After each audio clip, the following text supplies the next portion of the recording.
শুভ শুভ শুভ দিন। আজকে আমাদের এমডি স্যারের জন্মদিন। প্রিয় এমডি স্যারের জন্মদিনে সবাইকে স্বাগত। আজকে আমাদের প্রিয় স্যারের জন্মদিনে আমরা সরাসরি উইশ করতে পারিনি, তো দূর থেকে আমরা স্যারের জন্য দোয়া করব যেন স্যার 1000 বছর বেঁচে থাকেন। তিনার মাধ্যমে আমরা এই কর্মসংস্থানে এসেছি, তিনি না থাকলে আমরা এই পর্যন্ত আসতে পারতাম না। আজ আমাদের জন্য অন্যরকম এক আনন্দ প্রহর। আজ স্বাস্থ্য ও শিক্ষা খাতের কিংবদন্তি উদ্যোক্তা আমাদের বাতিঘর ডক্টর হাকিম মোহাম্মদ ইউসুফ হারুন ভূঁইয়া স্যারের জন্মদিন। মুক্তিযুদ্ধের পরও জাতির পিতা বঙ্গবন্ধু শেখ মুজিবুর রহমানের দেশ গড়ার আহ্বানে সাড়া দিয়ে নিরন্তর কাজ করছেন তিনি।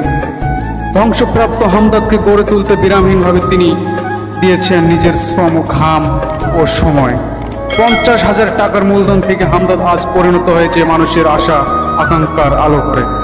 হামদর্দ ল্যাবরেটরিজ ওয়াকফ বাংলাদেশের চিফ মোতাওয়াল্লি ও ব্যবস্থাপনা পরিচালক, হামদর্দ বিশ্ববিদ্যালয় বাংলাদেশের প্রতিষ্ঠাতা ডক্টর হাকিম মোহাম্মদ ইউসুফ হারুন ভূঁইয়া স্যার এর জন্মদিনে দেশবাসীর কাছে আন্তরিক দোয়া ও কামনা করছি। কর্মে ও উদ্দীপনায় চিরসবুজ ও সতেজ এই কর্মবীরের প্রতি আমাদের সশস্ত্র স্যালুট। সবাই আমাদের স্যারের জন্য দোয়া করবেন যেন স্যার 1000 বছর বেঁচে থাকেন। তিনি থাকলে আমরা আরো